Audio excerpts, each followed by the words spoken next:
So today's topic is what is liberal nationalism. So nationalism we have already studied. What is nationalism?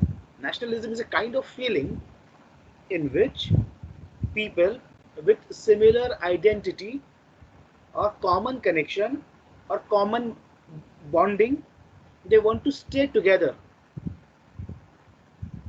and they want to stay away from the people who are different from them. एक तरह के लोग एक साथ रहना चाहते हैं, तो वो नेशनलिज्म है. मतलब मुझ में कोई क्वालिटी है या फिर मुझ में कोई एट्रीब्यूट है. एग्जाम्पल के तौर पे अगर मैं अपनी भाषा ले लूँ, मैं मराठी स्पीकर हूँ या हिंदी स्पीकर हूँ और मैं ज़्यादा अच्छा कनेक्ट कर सकता हूँ मराठी स्पीकर्स के साथ. अगर मैं मराठी स्पीकर हूँ तो, और मैं चाहता हूँ सारे मराठी स्पीकर्स एक ग्रुप है, सारे मराठी स्पीकर एक ग्रुप है. मैं नॉन मराठीज के साथ ज़्यादा अच्छी तरीके से कनेक्ट नहीं कर सकता, लेकिन मराठी पीपल के साथ आई कैन कनेक्ट बेटर. तो एक तरह की नेशनलिस्टिक फीलिंग है, मराठी नेशनलिज्म की फीलिंग है मुझ में. तो ये हम पहले देख चुके हैं. अब इसमें ये लिबरल कहाँ से आ गया और लिबरल आने के बाद लिबरल नेशनलिज्म क्या है, ये हम यहाँ पे देखेंगे. और साथ ही साथ one more point will consider in today's class. We may finish this class before 1 hour.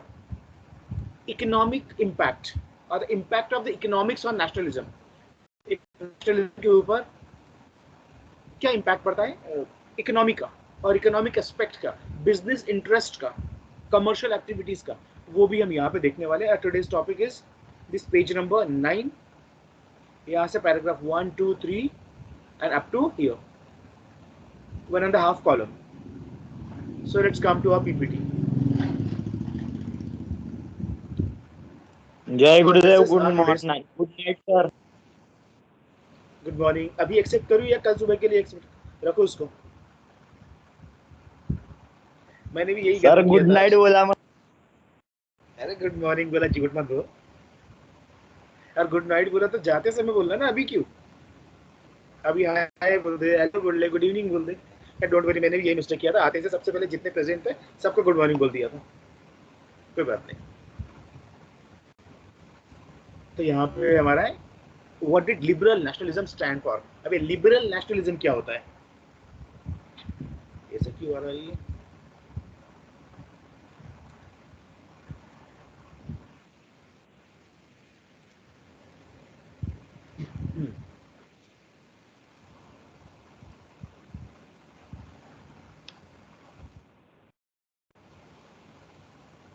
Now this is liberal.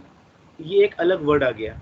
Nationalism हमको थोड़ा बहुत आइडिया पहले से ही है, एक फीलिंग की बात है जो हमने इससे पहले भी देखे. Keep this pad in my hand so that I can write properly. वैसे हैंड राइटिंग तो माशाल्लाह बड़ी अच्छी है, तुमको पता है. सो क्या होता है लिबरल का मतलब? सबसे पहले हम इसका लिबरल का मीनिंग देखेंगे. सो जो idea of national unity in early 1900 मतलब 1800. तो शुरुआत में 1810 1820 के आसपास, 1810 1820 1830 जो भी बोलेंगे, 19th सेंचुरी के अर्ली पार्ट में 10-20 सालों में शुरुआती जो यूरोप में फैली है, ये नेशनलिज्म के साथ साथ लिबरलिज्म भी साथ में डेवलप हुआ है. मतलब जो 1789 में हमने फ्रेंच रेवोल्यूशन देखे, उसके बाद 1804 में नेपोलियन केम टू पावर, और यही वो समय था पूरे यूरोप में नेशन स्टेट की हवा बहने लगी. सारे various language speakers in Europe, they wanted to establish their own country where the people of the common language would stay together and their king would also from their own language speaking group. तो जो nation state की idea I थी, लोग nation state बनाना चाह रहे थे, एक national unity की बात करते, एक देश के लोग एक देश बना के रहेंगे. जब ये आइडिया आई थी यूरोप में, कब आई थी? अर्ली 18th सेंचुरी में. उसके साथ साथ ये वाली आइडिया भी डेवलप हुई लिबरलिज्म की. एक साथ दो आइडिया, मतलब मान के चलो एक ट्विन पैदा हुए, दो जुड़वा भाई या दो जुड़वा बहनें पैदा हुई. एक बहन थी यूनिटी, नेशनल यूनिटी, नेशनलिज्म, और उसके साथ दूसरा भाई या दूसरी बहन थी लिबरलिज्म. ये दोनों एक साथ पैदा हुए. तो ज्यादा डोमिनेट किया दुनिया को, सबसे ज्यादा इनिशियली चेंज किया नेशनलिज्म ने. तो हम इसकी ज्यादा बात करते हैं, लेकिन आज दुनिया पे हावी है लिबरलिज्म. दोनों के बारे में भी बात करने वाले, डोंट वरी. अबे लिबरलिज्म ये वर्ड आया कहाँ से? ये एक्चुअली वर्ड है लैटिन लैंग्वेज का। ओके, लिबरलिज्म ये वर्ड लैटिन लैंग्वेज से आया है, और लैंग्वेज में वर्ड लैटिन का कौन सा word, Libre. Many of you may be knowing about Microsoft office. जब हम कंप्यूटर में काम करते हैं तो हमको वर्ड चाहिए, एक्सेल चाहिए, पावर पॉइंट चाहिए, जिसको मैं अभी यूज़ कर रहा हूँ। तो ये प्रोडक्ट है माइक्रोसॉफ्ट नाम की कंपनी का। अगर आपको ये यूज़ करना है तो आपको ये परचेस करना पड़ेगा। लेकिन उसी तरह एक और कंपनी है, एक और ऑफिस है, उसका नाम है लिबर, लिबर ऑफिस। ये ओपन सोर्स ऑफिस है, माइक्रोसॉफ्ट की तरह ही है। इनका भी अपना वर्ड है, अपना एक्सेल है, अपना पावर पॉइंट है। लेकिन ये लिबर ऑफिस आपको फ्री में मिलता है, ये ओपन सोर्स है, इसके लिए आपको किसी को पैसे नहीं पे करना पड़ता। तो लिबर, बस नाम वर्ड इस्तेमाल करो मैं लिबर, ताकि बार बार तुम्हें याद हो जाए। लिबर एक लैटिन वर्ड है जिसका मतलब है फ्री, आजाद। तो इसी लिबर वर्ड से आया है लिबरलिज्म इंग्लिश में, जबकि original root liber that comes from Latin and present English word is liber, जिसका मतलब होता है फ्रीडम। अब हम यहीं से दोनों चीजों को कनेक्ट करेंगे। कौन सी दो चीजों को, नेशनलिज्म को और लिबरलिज्म को। और आज अगर हम प्रेजेंट डे इंडिया को देखेंगे, हमारे देश में ऐसा ही चल रहा है। We are liberal nationalist. मतलब हमारे देश में हम सारे इंडियंस जो अपने आप को इंडियंस मानते हैं, हम एक साथ रहते हैं और हमारे पास आज़ादी भी है। किस तरह की आज़ादी, हम हमारी गवर्नमेंट खुद चुनते हैं, हम हमारी कौन सी जॉब करनी खुद डिसाइड करते हैं, हमारा एजुकेशन हम डिसाइड करते हैं, हमें जिस फील्ड में इंटरेस्ट है उस फील्ड में जाते हैं। कास्ट सिस्टम अब नहीं है पहले की तरह कि एक डॉक्टर का बेटा डॉक्टर ही बनेगा, टीचर का बेटा टीचर ही बनेगा, ऐसा कुछ नहीं है। सो हमारे लाइफ में पर्सनल चॉइसेस है, दैट इज फ्रीडम। गवर्नमेंट कौन सी बनेगी हम जनता डिसाइड करती है, कोई डिक्टेटर नहीं है हमारे पास। So we have power, that is freedom. और हम एक आज़ाद देश है, इंडियन है, हमारे अंदर एक नेशनलिज्म की फीलिंग है, and we are free. So India is a liberal national country now. रफली एक रफ आइडिया देखिए और आगे बढ़ते हैं इसके। तो जब 19th सेंचुरी की हम बात कर रहे हैं, 19th सेंचुरी, 19th सेंचुरी ये है जनरली 1801 टू 1900। इसको हम 19th सेंचुरी बोलते हैं। मैं यहाँ लिख देता हूँ, थोड़ा बड़ा लिख देता हूँ, 1801 to 1900। This is the 19th century. अब 19th सेंचुरी में जिस तरह नेशनलिज्म की फीलिंग डेवलप हुई, उसी तरह लिबरलिज्म की फीलिंग भी डेवलप हुई। So what did liberalism mean at that time. उस समय लिबरलिज्म का मतलब क्या था। तो 4 पॉइंट याद रखना, एमसीक्यूज में ये सारे पॉइंट अगर तुमको याद रहे, तुम समझ गए, तो हर तरह के एमसीक्यू लिबरलिज्म क्वेश्चन के ऊपर हैंडल कर पाओगे। तो सबसे पहला पॉइंट यहाँ पे जो तुम्हें ध्यान देना है, मिडिल क्लासेस। मिडिल क्लासेस मतलब कौन, पहले जो एरिस्टोक्रेसी थी वो तो अमीर लोग हैं, रॉयल फैमिली के लोग वो अमीर लोग हैं। किसान पहले से थे small farmers, landless farmers, serfs. तो मैंने यहाँ कहा एक Surf, SERF, Surf landless farmers कल हमने देखे थे। ये गरीब थे, मतलब poor. And aristocracy was rich. तो ये दो क्लास पहले थे, लेकिन बाद में 1750 से इंडस्ट्रियलाइजेशन की शुरुआत हुई, और यहाँ पे वर्किंग क्लास डेवलप हुआ, इंडस्ट्री में काम करने वाले लोग। कुछ लोगों ने फैक्ट्रीज डाले, तो कुछ लोग एरिस्टोक्रेटिक तो नहीं थे, लेकिन बिजनेस की वजह से अमीर बनने शुरू हो गए। फिर कुछ लॉयर्स आए, डॉक्टर्स आए, इंजीनियर्स आए, जिनके पास भी ठीक ठाक पैसा था, लेकिन उनके पास दिमाग ज़्यादा था, ये सोचते ज़्यादा थे। तो ये मिडिल क्लास डेवलप हुआ। और जो मिडिल क्लास डेवलप हुआ 1850 के बाद, उन मिडिल क्लास के लिए लिबरलिज्म एक बहुत इंपॉर्टेंट आइडिया था। तो क्या था उनके लिए लिबरलिज्म का मतलब, क्या था उनके लिए, मिडिल क्लासेस के लिए लिबरलिज्म का मीनिंग था freedom for individual, individual freedom. जैसे कि मैंने अभी बात की, हमारे इंडिया में हर भारतीय के पास इंडिविजुअल फ्रीडम है।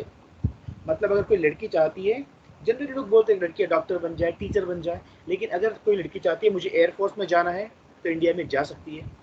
कोई लड़का अगर ये बोलता है मुझे 5 स्टार शेफ बनना है, बिल्कुल बन सकता है। हम नहीं मानते कि अब आजकल कि ये लड़कियों के काम है सिर्फ लड़कियां ही करें, लड़कों ने ये काम करना चाहिए, ऐसा नहीं। हम आज ये बैरियर तोड़ रहे हैं, दैट इज इंडिविजुअल फ्रीडम। हम किस तरह के कपड़े पहनेंगे, हम किस तरह का खाना खाएंगे, हमें कौन सी भाषा बोलनी है, हिंदी बोलनी है, इंग्लिश बोलनी है, मराठी बोलनी है, that will be our choice.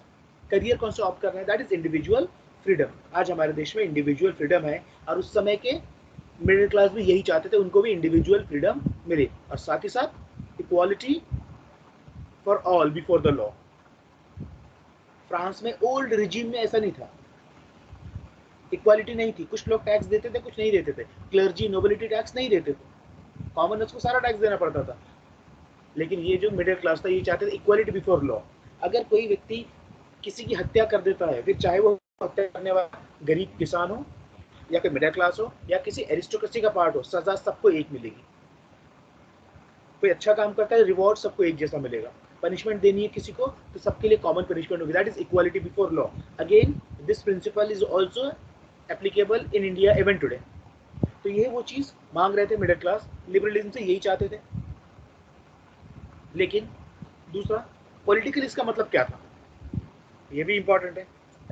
यहाँ पे मिडिल क्लास के लिए पॉलिटिकल भी आ गया और पर्सनल भी आ गया। लेकिन पॉलिटिकली लिबरलिज्म उस समय, पॉलिटिक्स से क्या उम्मीद की जाती थी उस समय, लिबरलिज्म से ये उम्मीद की जाती थी कि जो भी गवर्नमेंट बनेगी, जो भी व्यक्ति, अगर वो डेमोक्रेटिक नहीं भी बनता, मोनार्की भी होती है, कॉन्स्टिट्यूशन मोनार्की, तो जनता के द्वारा ही बने, और जो भी काम करे गवर्नमेंट उसमें जनता का कंसेंट अवेलेबल हो, राजा हो या फिर काउंसिल ऑफ मिनिस्टर्स हो या फिर डायरेक्टरी रूल जो नेपोलियन के पहले पावर में आई थी, वैसा जो भी गवर्नमेंट का सिस्टम हो, तो वही लोग पावर में आए जिनको जनता पावर में लाना चाहती है, और वो पावर में एग्जिस्टिंग जो गवर्नमेंट है वो जनता के मर्जी को ध्यान में रख के काम करे। आज भी ये चीज़ इंडिया में होती है, गवर्नमेंट कुछ भी काम इंडिया में करती है ये सोच के करती है कि ये काम क्या भारत के आम जनता को पसंद आएगा या नहीं आएगा। अगर पसंद आया तो वो जनता उस गवर्नमेंट को दोबारा पावर में कंटिन्यू करेंगी 5 साल बाद, और गवर्नमेंट का काम जनता को पसंद नहीं आया तो अगले 5 साल में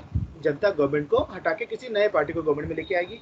मतलब गवर्नमेंट का एग्जिस्टेंस जनता के खुश रहने पर डिपेंड करता है, इसीलिए गवर्नमेंट जनता को खुश रखने के लिए ही काम करती है।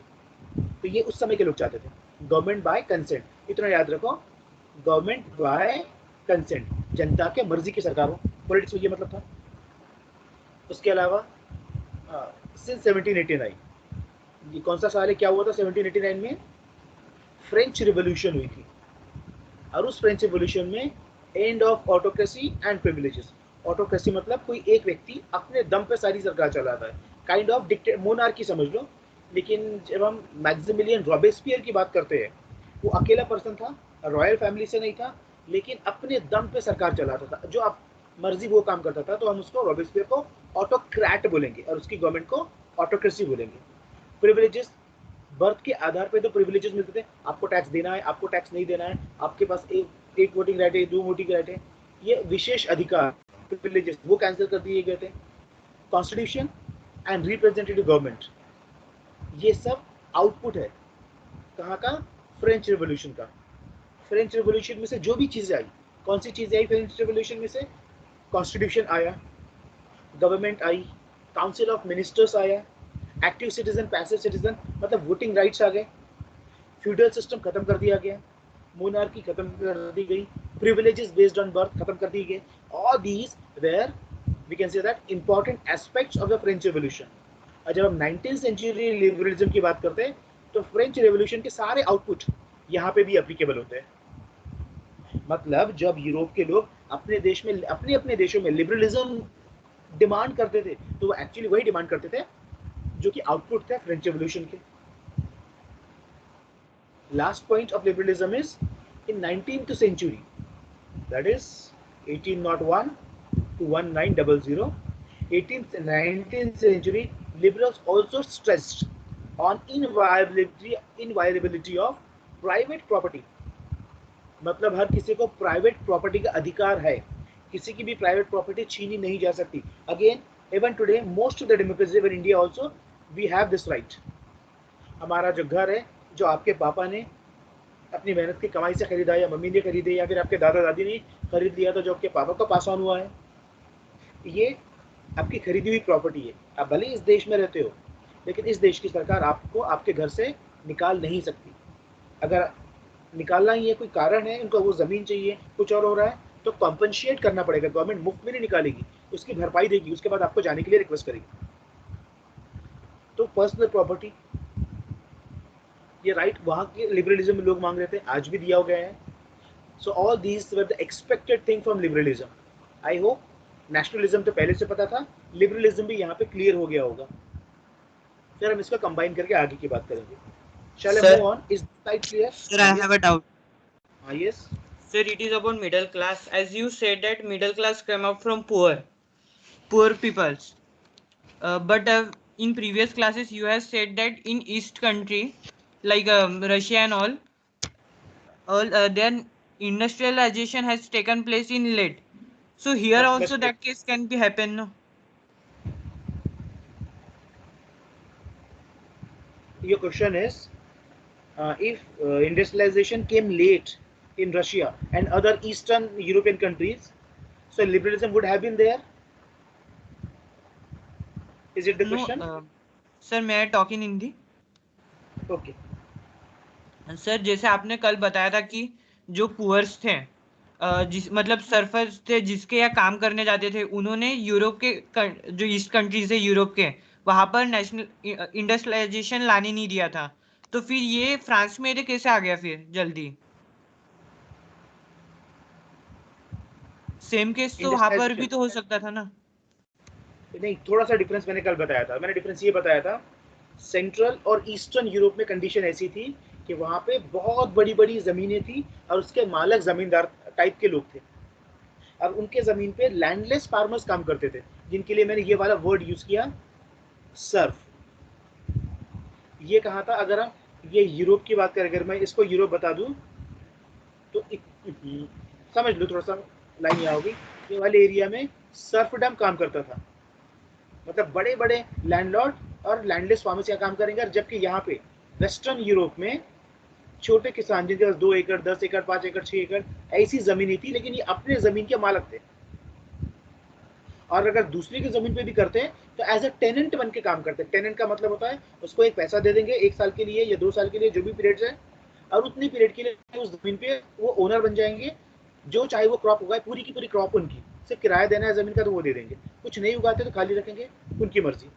तो यहाँ पे जिनके पास थोड़ी बड़ी जमीनें थी, ज़्यादा पैसा आता था, उन्होंने फैक्ट्रीज डालनी शुरू कर दी. और जिनके पास छोटी ज़मीनें थी, वो फैमिली के 2-4 लोग भी काम कर सकते थे, वो काम करने लगे, बाकी फैक्ट्रीज में एज ए वर्कर चले गए. तो यहाँ की जो लैंड डिस्ट्रीब्यूशन सिस्टम था उसमें इंडस्ट्रियलाइजेशन के लिए स्कोप था. यहाँ के लैंड डिस्ट्रीब्यूशन सिस्टम में इंडस्ट्रियलाइजेशन के लिए स्कोप नहीं था. समझा कुछ? मैंने कल की बात रिवाइज किया यहाँ पे. सर समझा. Have you got the answer to your question?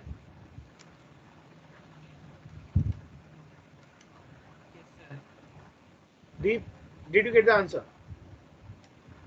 Yes sir. Okay, चलो let's move on then. This slide is over. Liberalism का मतलब पूरा समझ में आ गया. For while मिडिल क्लास के लिए क्या था? Right, equality before law and individual freedom. Politicals का मतलब क्या था? जनता के मर्जी की सरकार. तीसरा पॉइंट क्या है? जो भी फ्रेंच रिवोल्यूशन के आउटपुट थे, अच्छे वैल्यूज थे, वो सारे वैल्यूज लिबरलिज्म में भी चाहिए थे. और एक और इंपॉर्टेंट एस्पेक्ट, इसमें इंडिविजुअल प्राइवेट प्रॉपर्टी को भी इंपॉर्टेंट राइट माना गया था कि किसी की भी प्राइवेट प्रॉपर्टी ना छीनी जाए, उसको वायलेट न किया जाए प्राइवेट प्रॉपर्टी को. ये इंपॉर्टेंट एस्पेक्ट है लिबरलिज्म के. Let's move. लेकिन इस लिबरलिज्म में कुछ ऐसा था जो अगर मैं तुम्हें बताऊं तो तुम्हें अच्छा नहीं लगेगा. मतलब आज जिस तरह के लिबरलिज्म हम फॉलो कर रहे हैं वो काफ़ी एडवांस्ड है. उस समय लिबरलिज्म का जस्ट बर्थ हुआ था तो वो उतना एडवांस नहीं था. तो उस समय के लिबरलिज्म में कुछ कमियां थी. कौन सी कमियां थी? कुछ रिवीजन करना है तो समझ जाओगे. आज जब हम पॉलिटिकल राइट्स की बात करते हैं, राइट टू वोट की बात करते हैं, राइट टू बी वोटेड की बात करते हैं, तो we talk about UAF, universal adult franchise.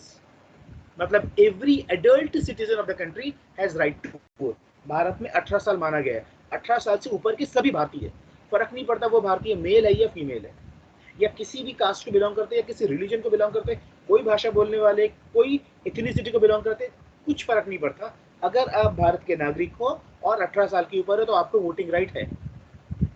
और इलेक्शन लड़ना है तो 25 साल के ऊपर, फिर कुछ अलग अलग पोस्ट के लिए 30 साल तक भी है, वो राष्ट्रपति के लिए अलग है, प्रधानमंत्री के लिए, जो भी है. लेकिन हर भारतीय को इक्वल बेसिस सारे राइट्स अवेलेबल है. लेकिन जब शुरुआत में लिबरलिज्म की बात आई थी उस समय ये कंसेप्ट नहीं था, यूनिवर्सल एडल्ट फ्रेंचाइज, ये कंसेप्ट नहीं था। तो क्या था उस समय? लिमिटेड सफरेज था, लिमिटेड सफरेज, मतलब वोटिंग राइट्स लिमिटेड लोगों की थी, लिमिटेड अवेलेबल थी। किस किस को? एग्जाम्पल के तौर पे अगर हम फ्रेंच कॉन्स्टिट्यूशन याद करें, which was constituted after the 1789 revolution of France, तो उसमें क्या देखने को मिलेगा? Right to vote was given only to men, not all men, the men with property।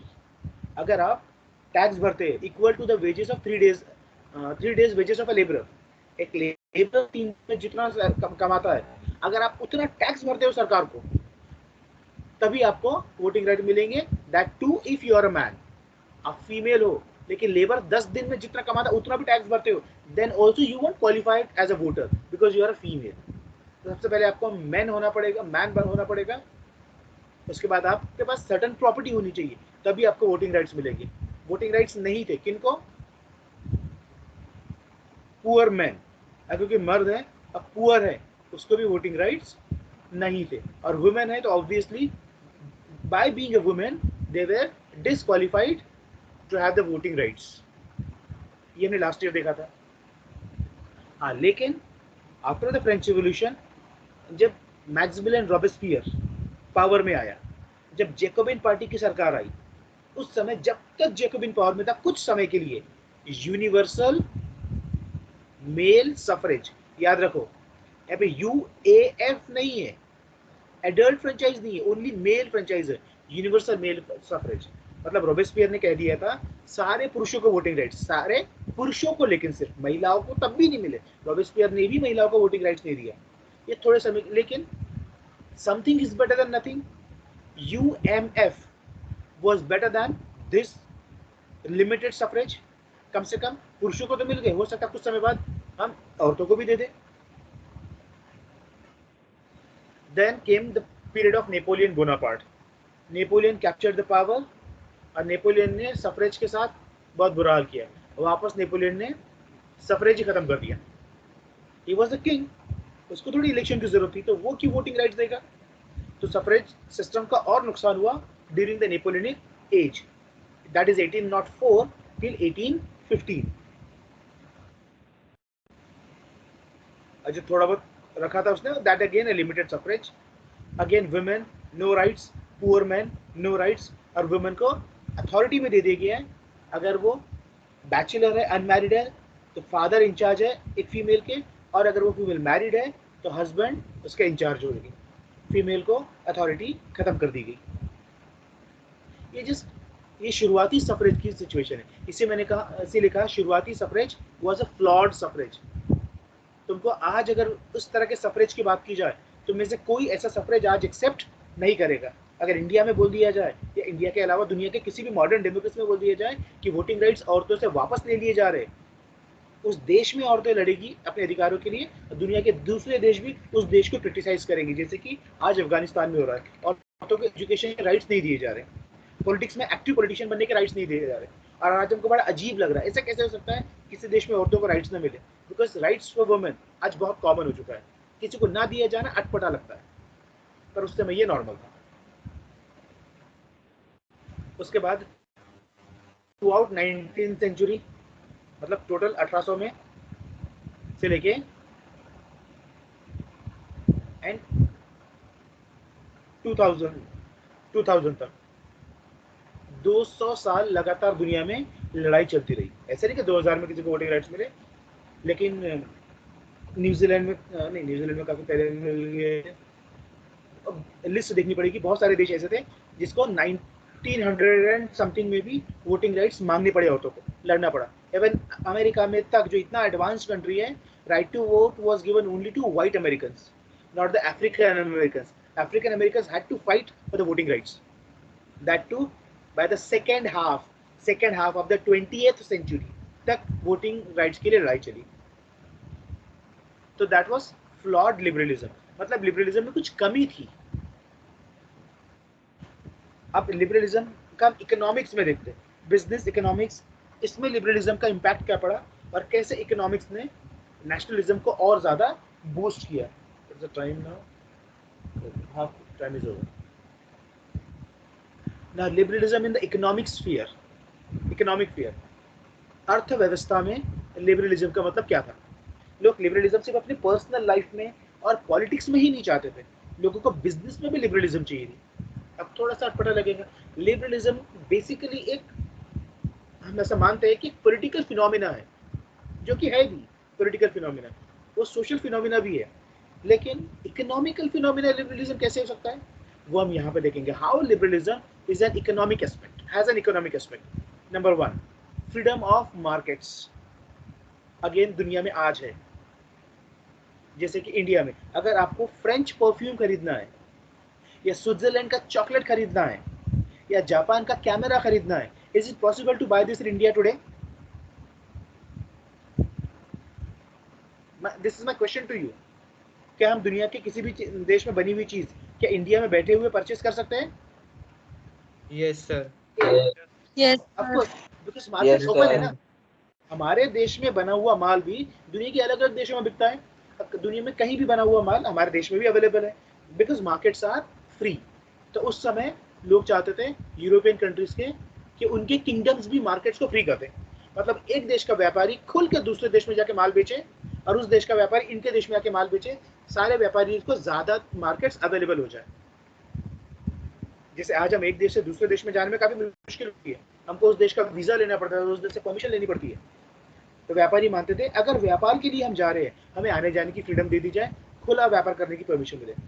Abolition of, दूसरी चीज, abolition of state imposed restrictions on the movements of goods and capital. राजा थे वहाँ के, जो भी मोनार्कीज थी, उन्होंने एक देश से दूसरे देश में सामान भेजने पे रिस्ट्रिक्शंस लगा रखे थे, कस्टम ड्यूटी लगाते थे, कहीं परमिशन देते एक्सपोर्ट करने की, कहीं परमिशन नहीं देते एक्सपोर्ट करने की, ये सारी चीज़ें हटा दिए जाए। जहाँ बिजनेस का सवाल है, व्यापार का सवाल है, खुल के व्यापार हो। कोई देश किसी भी देश के व्यापारी को या किसी देश के व्यापार के लिए लाए जाने वाले सामान को मना ना करे। तो सामान इंपोर्ट एक्सपोर्ट का बैन हट जाए, सामान भी, और कैपिटल, कैपिटल मतलब इन्वेस्टमेंट। मतलब अगर हम कोई लग्जमबर्ग में रहने वाले व्यापारी है, हमें व्यापार करने के लिए पैसा चाहिए, और लग्जमबर्ग में जो मनी लेंडर्स है जो पैसा देने को तैयार है, वो ज़्यादा इंटरेस्ट पे पैसा दे रहे हैं, उतना इंटरेस्ट पे मैं लेना नहीं चाहता, और मुझे कोई और शहर, फ्रैंकफर्ट में कोई दूसरा मनी लेंडर है, वो पैसा देना चाहता है और कम रेट ऑफ इंटरेस्ट पे दे रहा है, लेकिन मैं तो लग्जमबर्ग में रहता हूँ। अब मुझे पैसा कहाँ से मिल सकता है? फ्रैंकफर्ट से। लेकिन राजाओं के नियम ऐसे हैं कि उस देश का पैसा इस देश में नहीं लगाया जा सकता। ये मनी लेंडर के लिए भी नुकसान है, वो पैसा कम दे रहा, मेरे लिए भी नुकसान है, मैं बिजनेस नहीं सेट कर पा रहा हूँ। तो ये भी हटा दो, कोई भी व्यापारी किसी भी देश से कर्ज ले सके या कोई भी कहीं पे भी इन्वेस्टमेंट कर सके बिजनेस के लिए, ये चीज़ें उनको चाहिए थी। लाइफ में तो फ्रीडम चाहिए, पर्सनल फ्रीडम चाहिए, प्रॉपर्टी की फ्रीडम चाहिए, गवर्नमेंट हमारी मर्जी से काम करे, गवर्नमेंट में हमारा दखल हो, ये तो ये। लेकिन बिजनेस के मामले में ये दो पॉइंट्स भी डिमांड में थे, और ये उस समय के व्यापारियों की स्ट्रॉन्ग डिमांड थी। Middle class, specially middle class की अच्छी डिमांड थी कि हमें ये चाहिए ही चाहिए, बिजनेस में भी फ्रीडम चाहिए। तो लिंक हो गया कैसे लिबरलिज्म इकोनॉमिक लाइफ से भी जुड़ सकता है। अब हम आगे देखेंगे, इसी को आगे लेके जाएंगे। अब ये हुआ कैसा, इसका इनिशिएटिव लिया किसने, कौन सा राजा या कौन से देश के व्यापारी थे जिन्होंने सोचा कि हम ऐसा करेंगे? ये मोस्टली जर्मन व्यापारी थे। German speaking regions in the first half of the 19th century is worth mentioning, that is 1850 के पहले, 1801 से लेके 1850 के पहले जर्मन व्यापारियों ने बिजनेस को लिबरलाइज करने के लिए जो एफर्ट्स किए, जो कोशिशें की, वो कोशिशें बिल्कुल ध्यान देने लायक है। एक बार हम उन कोशिशों को जरूर देखेंगे। ज़ोल्वरीन बनाया उन्होंने। अब ये ज़ोल्वरीन क्या था, किसने बनाया, देखेंगे, आगे देख भी लेते हैं इसको। चलिए देखो, इसको समझने की कोशिश करो। जब नेपोलियन ने फ्रांस के बाहर कदम रखा जीतने के लिए, नेपोलियन यहाँ से निकला और इतने सारे एरिया, अलग अलग एरियाज जीतता हुआ चला गया। जो हमने कल, मैंने तुम्हें मैप बताया था कल की क्लास में, जितने भी एरिया नेपोलियन ने जीता, नेपोलियन एडमिनिस्ट्रेशन को आसान करने के लिए, administrative convenience, for administrative convenience, Napoleon ने 39 जर्मन स्टेट्स, जो छोटे छोटे 39 देश थे, उनको मिला के एक एडमिनिस्ट्रेटिव यूनिट बना दिया। मान के चलो, थोड़ी देर के लिए कोई ये सोचो, किसी राजा ने यूपी जीत लिया, बिहार जीत लिया, महाराष्ट्र जीत लिया, गुजरात जीत लिया। अब वो चाहता है कि सारे स्टेट को मिला के एक बना दे। एक्चुअली अंग्रेजों ने भी ऐसे ही किया था। उन्होंने पहले बंगाल जीता, बंगाल जीतने के बाद अलग अलग एरिया बढ़ाते चले गए, पूरा इंडिया जीता और पूरे इंडिया के लिए एक गवर्नमेंट बना दी, गवर्नर जनरल की गवर्नमेंट बना दी। तो नेपोलियन ने भी वैसे किया था। अंग्रेजों ने जो इंडिया के साथ किए, नेपोलियन ने जर्मन स्पीकिंग एरियाज के साथ किया। 39 जर्मन स्पीकिंग एरियाज को एक यूनिट बना दिया, बिकॉज ऑफकोर्स वो नेपोलियन के कंट्रोल में आ गए थे। क्यों एक बनाया? ताकि उसको एडमिनिस्ट्रेशन करने में आसानी हो।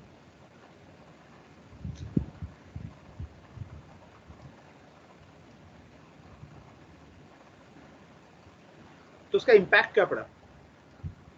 39 प्रिंसिपैलिटीज, 39 छोटे छोटे स्टेट, ये 39 प्रिंसिपैलिटीज को मिला के उसने एक कॉन्फेडरेशन बना दिया।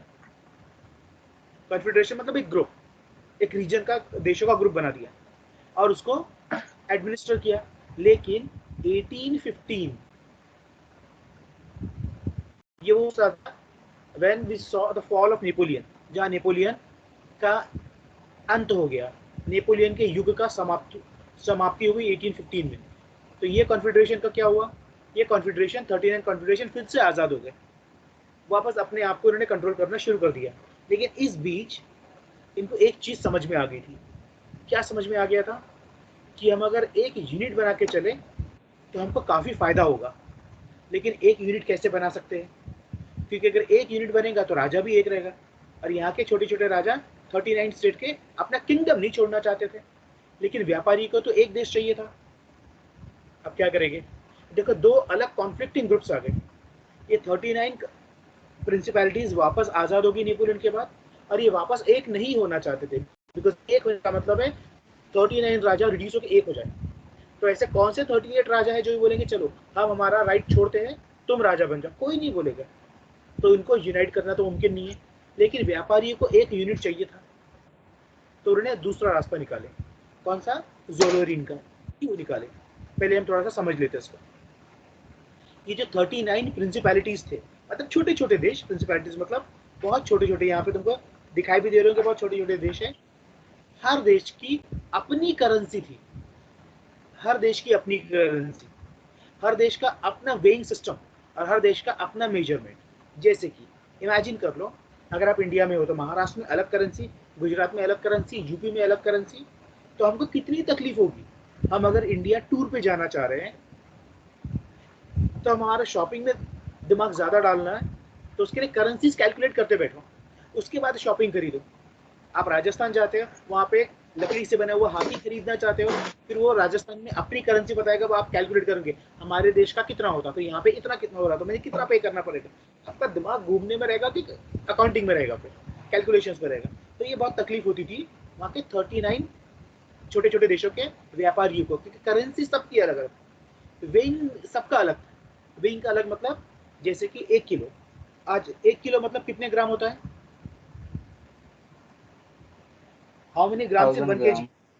ग्राम 1000 ग्राम, ओके। 1 किलो में 1000 1000 ग्राम। ग्राम लेकिन इस सारे राज्यों में 1 किलो का मतलब 1000 ग्राम नहीं होता था।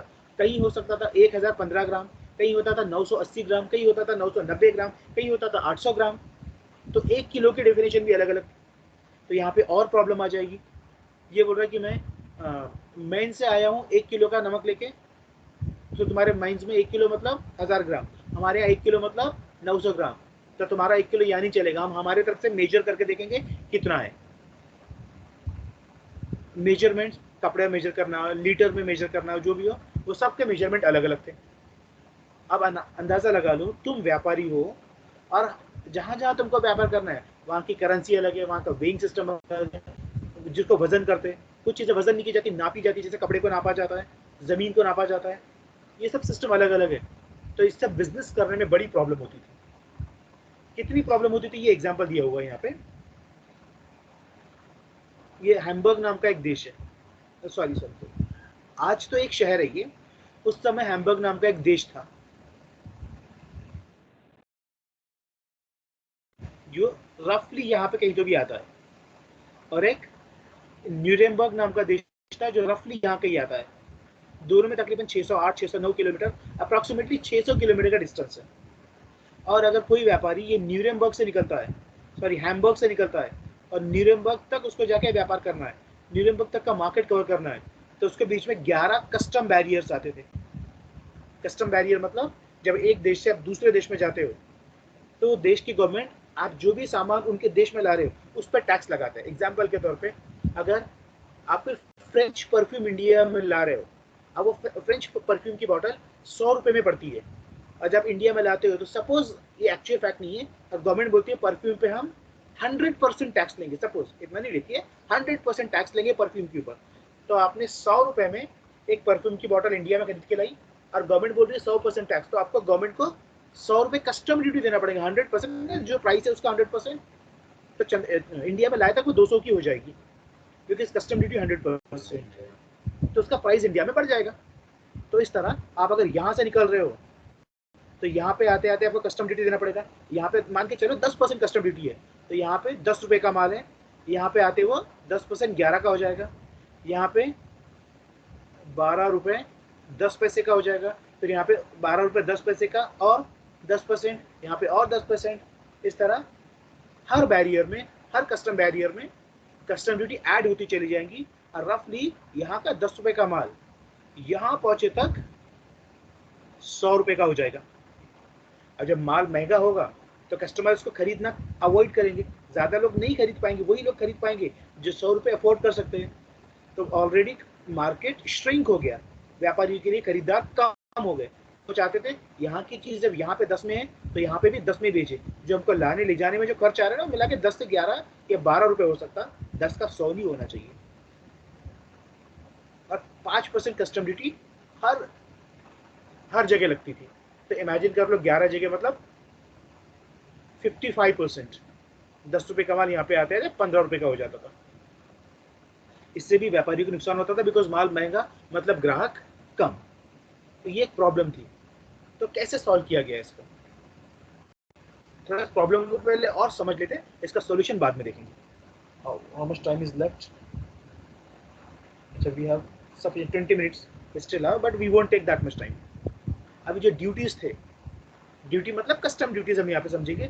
आपका माल एक देश से दूसरे देश में ले जाने के लिए फिर ऑफन लेवी मतलब लगाए जाते थे। ये जो कस्टम ड्यूटीज लगाई जाती थी अकॉर्डिंग टू द वेट और मेजरमेंट ऑफ द गुड।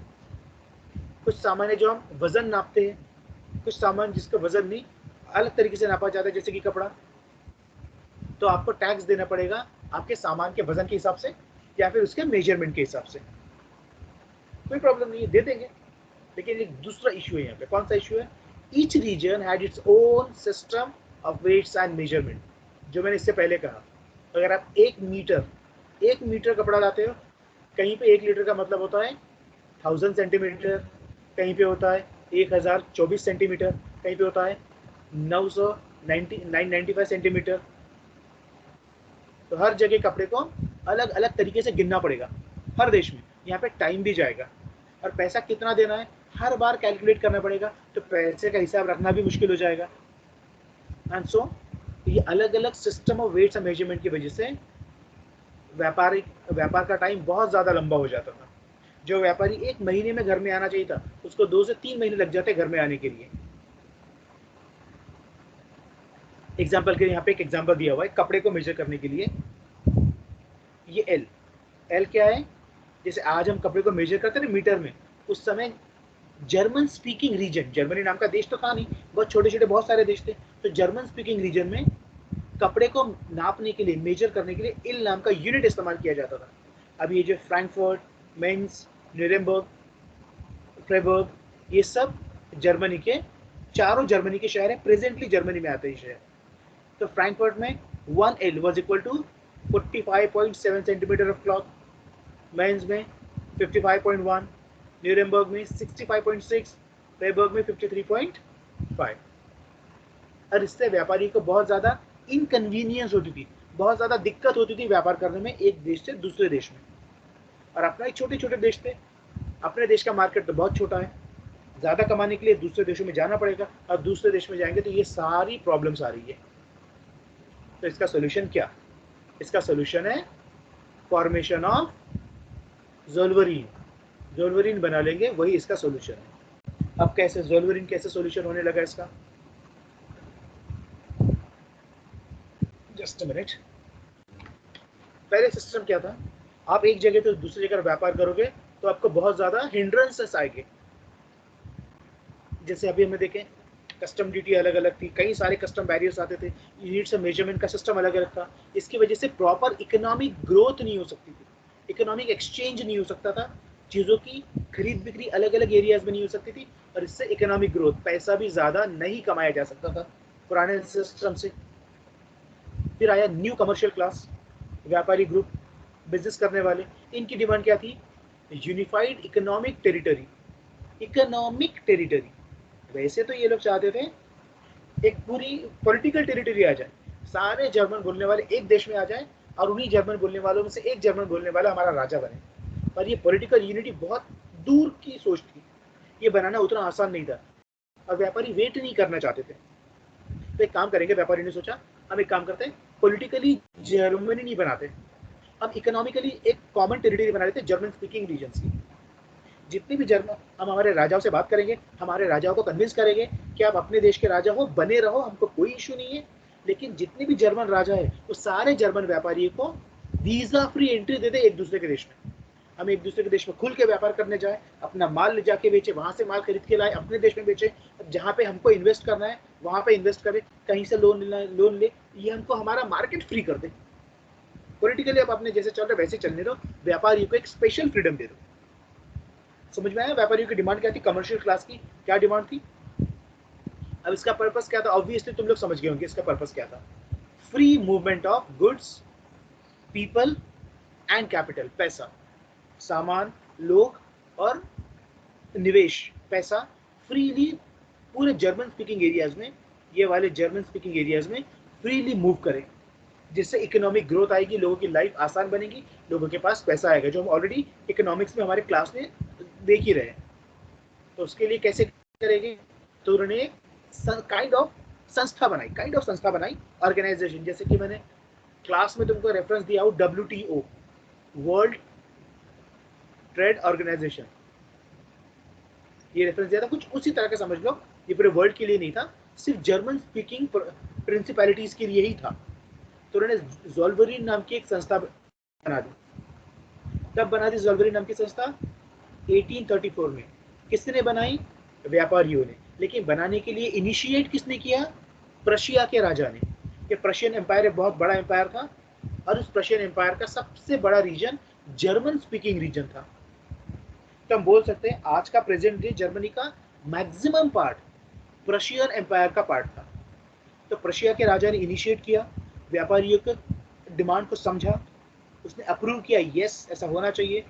दूसरे राजाओं को भी बोला जो उसके कंट्रोल में थे, उसकी बातें मानते थे, सबॉर्डिनेट थे रशिया के राजा के, ताकि जर्मन व्यापारियों के लिए एक परमिशन मिल जाए। और एक ज़ोल्वरीन नाम की संस्था बन गई जो कंट्रोल करती थी सारी चीज़ों को, जिनको अपनी अपनी राजाओं का प्रोटेक्शन मिला हुआ था, और इससे व्यापार में बहुत आसानी हुई। किसी को कोई क्वेश्चन है ज़ोल्वरीन सिस्टम के बारे में? Okay, no one has a question about it. So let us move to the next slide. तो ज़ोल्वरीन बनने के बाद क्या क्या चेंजेस आए वो हमको देखना है। और ज़ोल्वरीन क्या था? एक कस्टम यूनियन था। कस्टम यूनियन मतलब एक ऑर्गेनाइजेशन जो जर्मन स्पीकिंग एरियाज में सामान का आना जाना, व्यापारियों का आना जाना, इन्वेस्टमेंट का आना जाना, इस पे नजर रखता था। और जो रूल्स राजाओं ने बना के दिए, ऑब्जर्व करता था कि वो रूल्स के हिसाब से सारे व्यापारी बिजनेस करें। और व्यापारी को क्या फायदा हुआ? एक पूरी जर्मन स्पीकिंग रीजन फ्री मिल गया व्यापार करने के लिए, जैसे वो भी कमाने लगे, जनता भी कमाने लगी, राजाओं को भी टैक्स मिलना मतलब ज्यादा बढ़ गया। तो सबसे पहला चेंज क्या आया? ज़ोल्वरीन ने union Zollverein abolished the tariff barriers. Tariff barriers मतलब, टेरिफ मतलब प्लान्स। जैसे मोबाइल फोन रिचार्ज करने जाते हैं तो 49 का प्लान होता है, 201 का प्लान होता है, 349, ऐसे अलग अलग जो प्लान होते हैं ना, फिर टेरिफ कहा जाता है। तो उन्होंने टेरिफ बैरियर्स हटा दिया, मतलब एक देश से दूसरे देश में जाने के लिए आपको 5% का कस्टम देना पड़ेगा, हटा दिए। ये सारी चीजें हटा दी गई, मतलब जितने भी जर्मन स्पीकिंग एरियाज थे वहाँ पे फ्रीली मालों का मूवमेंट होने लगा। ये पहला चेंज। दूसरा change, number of currencies reduced from 30 to 2। पहले जितनी भी 39 प्रिंसिपैलिटीज में कुछ 30 से ज्यादा करेंसीज थी, उसको कम करके सिर्फ 2 रख दिया गया। इससे और व्यापार में सहूलियत हुई। 2 क्यों रख दी गई? कोई एक प्रिंसिपैलिटी होगी जो बोली होगी कि नहीं हम हमारी करेंसी नहीं छोड़ेंगे, ऐसा जो भी हुआ होगा, लेकिन अब सिर्फ 2 करेंसीज में आपको डील करना है। There is no issue with this. आराम से जो लोग 30 करेंसीज में डील करने की आदत थी, आपको तकलीफ होती थी, उनके लिए अचानक 2 हो गई, उनके लिए फायदा ही होगा। Third change, railway network develop कर दिया गया। अब रेलवे नेटवर्क पे एक वरदान था व्यापारियों के लिए। कैसा वरदान था? टाइम बढ़ गया ट्रांसपोर्टेशन का, रेलवे में रफ्तार से सामान जा सकता है, ज्यादा सामान लेके जा सकते हो, मतलब आप जब जाएंगे तो बड़ा बिजनेस करके आएंगे। और उस ट्रेन का इस्तेमाल सिर्फ व्यापारियों ने नहीं किया, उस ट्रेन का इस्तेमाल आम जनता ने भी किया एक दूसरे देशों में घूमने के लिए। इससे और नेशनलिज्म की फीलिंग और ज्यादा डेवलप हुई। हम जर्मन स्पीकर्स यहाँ भी रहते, यहाँ भी जर्मन, यहाँ भी जर्मन, यहाँ भी जर्मन, यहाँ भी जर्मन, यहाँ भी जर्मन, क्यों ना हम लोग हमारा एक देश बना के रहे। इस रेलवे नेटवर्क ने भी नेशनलिज्म की फीलिंग को और ज्यादा प्रमोट किया, एनहांस किया या फिर डेवलप किया। अच्छा था, wider national sentiments were boosted by the economic nationalism। फिर लोगों को समझ में आया सिर्फ इकोनॉमिक्स के फील्ड में हमने एक सोवरेन बना लिया, एक देश बना लिया, इकोनॉमिकली एक देश बना लिया जर्मनी को, तो बिजनेस में इतना फायदा हो रहा है, और अगर हम इसको पॉलिटिकली भी कर दें तो हम कितने मजबूत हो जाएंगे, दुनिया के ताकतवर देश बनेंगे, पूरे दुनिया में हम सबसे बड़े देश रहेंगे। जर्मन एक बड़ी रिस्पेक्टेबल कम्युनिटी बोल के सामने आएगी, जर्मन कम्युनिटी दुनिया को डिक्टेट करेगी, डोमिनेट करेगी। तो इसलिए हमें नेशनली भी एक हो जाना चाहिए। और इस तरह हमने देखे कैसे इकोनॉमिक्स की वजह से भी नेशनलिज्म की फीलिंग को बूस्ट मिला। Understood this? यहाँ पे हमारा आज का ये टॉपिक खत्म होता है। अगला टॉपिक है कंजर्वेटिज्म, जो हम आज नहीं देखेंगे। तो जस्ट अ मिनट,